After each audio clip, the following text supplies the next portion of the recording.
From an early age, I knew Katie was special because not just being the firstborn, but just she was always curious and asked questions. And in school, even primary school, she always wanted to please and do extra credit. And as a parent, I just encouraged. I didn't pressure. I told her to just do her best. We do have a mantra at home that you work hard, play hard. So do your best and enjoy life too. If the children had an interest, say, in a particular sport, I would encourage it. But I didn't try to channel my children. Like, for instance, I didn't say, you must do this or you should do this. It was more, what are you interested in? I also believed at a very young age, because children are sponges early on, that reading and listening to music and talking to them as soon as you can is so important, because their brains are engaging. And even if they're not communicating, they're absorbing and they're processing it. So that was something that was very important. Young women, especially developmental years, 10, 12 years old, there's this dumbing down effect that takes place in middle school, we call it here, where boys are really good at like math facts and they raise their hands and they know the answers. And teachers like to choose on them because they can get the answers like this. I started to see this trend take place when Katie was only 10 years old. They would do math facts at school and the boys would be so fast in getting the answers, and she will, naturally being competitive and wanting to please the teacher, wanted to get faster. So we invested in flashcards and we started working on math facts. And then she wanted to go to a tutorial program after school to get to be better with math facts.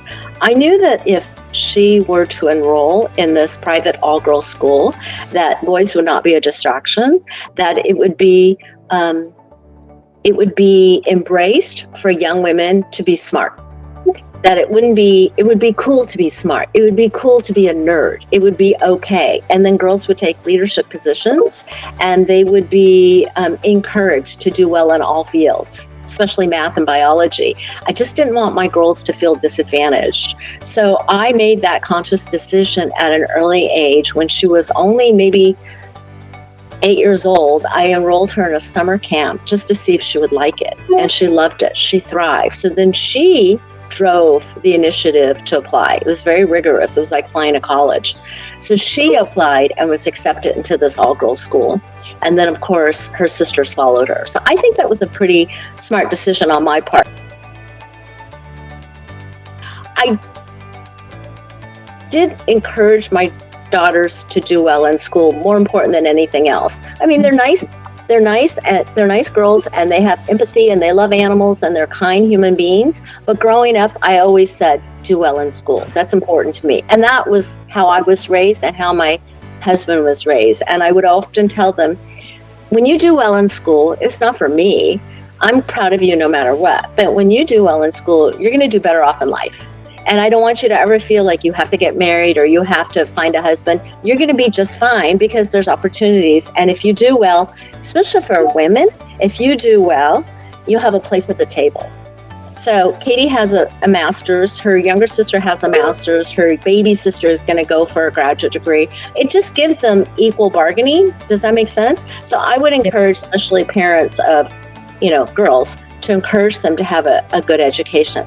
For boys too, because now more girls in the United States are going on to get master's and graduate degrees, and boys aren't keeping up. So education is priceless. So I've always been a big encourager of education.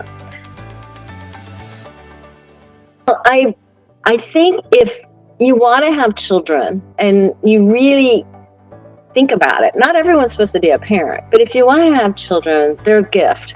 But don't have too many if you don't have the time, because your time is what they really want. They don't need toys. It's your time.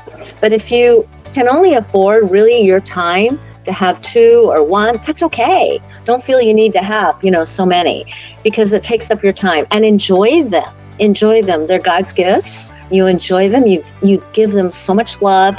You nurture them. It's like a plant. You take care of a plant. You water it. You feed it. You love it. It will bloom and it will reap. So that's what I would just advise. Just love them to death. They're wonderful. It's the best gift I've ever been given, is to have children.